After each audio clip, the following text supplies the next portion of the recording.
So, for those of you that might not know what administrative council chair means, I want to start with that. It's kind of like chairman of the board, which sounds really cool. It basically means that I get to oversee the administrative council that helps make the decisions for the church. And as we were preparing for this, and obviously that's a huge word that's important in this sermon series, Mark asked me if I would help maybe give you some ways to think about growth and change. And I want you to think about some words that Mark's already shared this morning. Sacrifice, talked about preparation. All of those things go hand in hand with what growth and change really is. So in order for us to maybe take a little bit of a step to get better at this, I'm going to give you a way to think about this. And what I want you to start with, I want you to think about how many of you have heard the phrase comfort zone at some point in time in your lives. Be honest. Yeah, sure. So for those of you that might not know what a comfort zone is, it's like an invisible bubble that we live in. And most of us, if you've heard the phrase comfort zone, it came with something like, well, you just need to get out of your comfort zone and do it. Those of you that are parents have probably said that to one of your kids. Growth and change go together hand in hand. For those of you like superheroes, maybe like Batman and Robin. And most of us really don't understand what those things are. So let's take a little bit of time to dissect that. So in order to change, which is a big part of this, there's three big things that we have to do. And what change really means for most people is that they want different interactions. And I want you to think about that for a second. That could be in your professional life. That could be with people on your team at work, or for those of you that own or manage or lead something, people with your employees. For those of you that are in a role where you interface with clients or prospective clients, maybe it's different interactions there.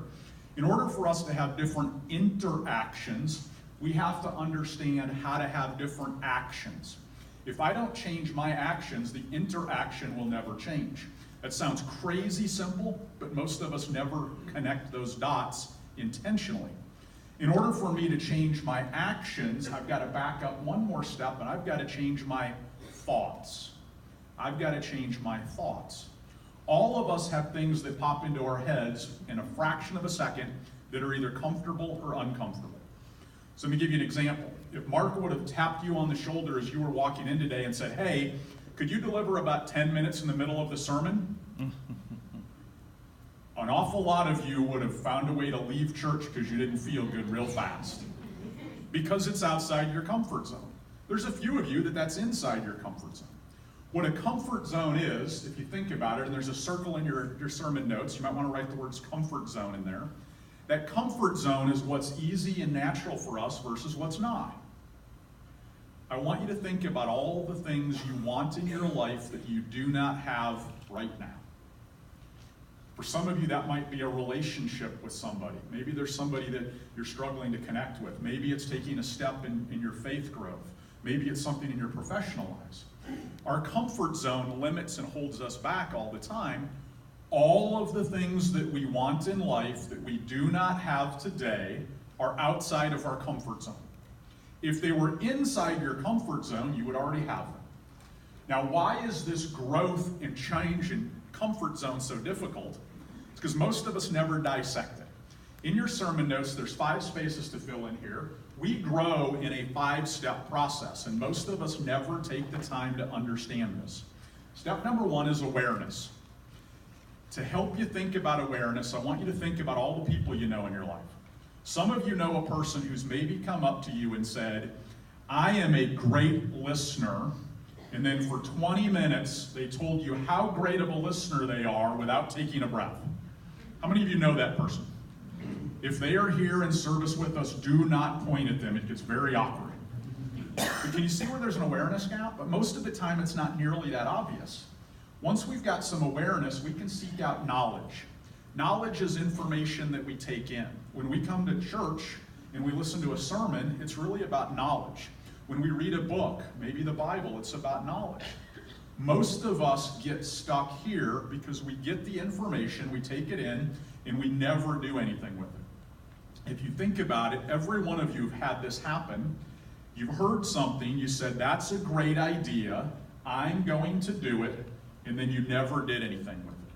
You got the information, but you didn't go to the next step, which is application. Application is where I take that step. I begin to do something. I apply the information. I ask the question, whatever it might be. Now, the first time that you attempt something new, how often does it go perfectly? Never. How often is it comfortable? Never. I have to apply information for a long time for it to become a skill, but ultimately I want you to think about where the destination is, and that's habit. So I want you to think about praying for a second. For some people, praying is a habit. For some people, it's a great, great challenge. I want you to think about being at some luncheon. Maybe there's 50 people there and somebody says, hey, would you stand up in front of everybody and pray? There's a whole bunch of you that would go really uncomfortable really fast. There's a few of you that would be totally comfortable standing up and praying. When we listen to Mark and Andy pray, it's a habit for them because they've gone through this process. For most of us, that's not the case. And for me, praying is not a habit that comes easy. I have to intentionally work at it. I have to intentionally think about it. But most of us stop at that knowledge. Now, what I want you to think about is the converse side of this and why we don't grow, why we don't change, why we don't do the preparation, why we don't do the things to sacrifice that we might need to. In our lives, there are 4 things that really limit our growth. 4 things. These are blanks on your sermon notes. I encourage you to fill them in. One of those things is fear. A couple weeks ago, there was a great sermon that was delivered here on fear and how much that limits us and holds us back. But there's 3 others that we often don't think about, sometimes don't even recognize. One of those is apathy. Apathy, by definition, is that I'm already comfortable where I'm at. There's a phrase that we use in our world and we help our clients learn: you're either growing or dying. There is no in between. And it's pretty true on most things in your life. So fear, apathy. Third one is ignorance. And the last one, and sometimes the most dangerous, is ego. As I went through those 4, how many of you immediately thought about somebody else you know? If this room was filled with everybody you know, they would have thought of you in one or more of these. And what I want you to do is I want you to take this and I want you to put this in your lives. I want you to think about your personal life. I want you to think about your professional life. I want you to think about your faith life.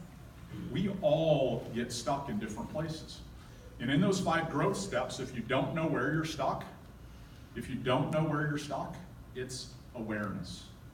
It's awareness. Awareness is always easier for somebody else to see than you. So what do we do about this? How do we get better? I'm going to sum it up in 3 words, and I really want you to think about this. For those of you that like notes, feel free to write it down. We've got to really think about what we think. We've got a phrase that we like to say: think about your thoughts. What are the thoughts that you have, and what's helping you get better and grow and change and sacrifice and prepare, and what's not? If I work on my thoughts, then I can work on my actions, and from there, I can then work on my interactions. Think, act, interact.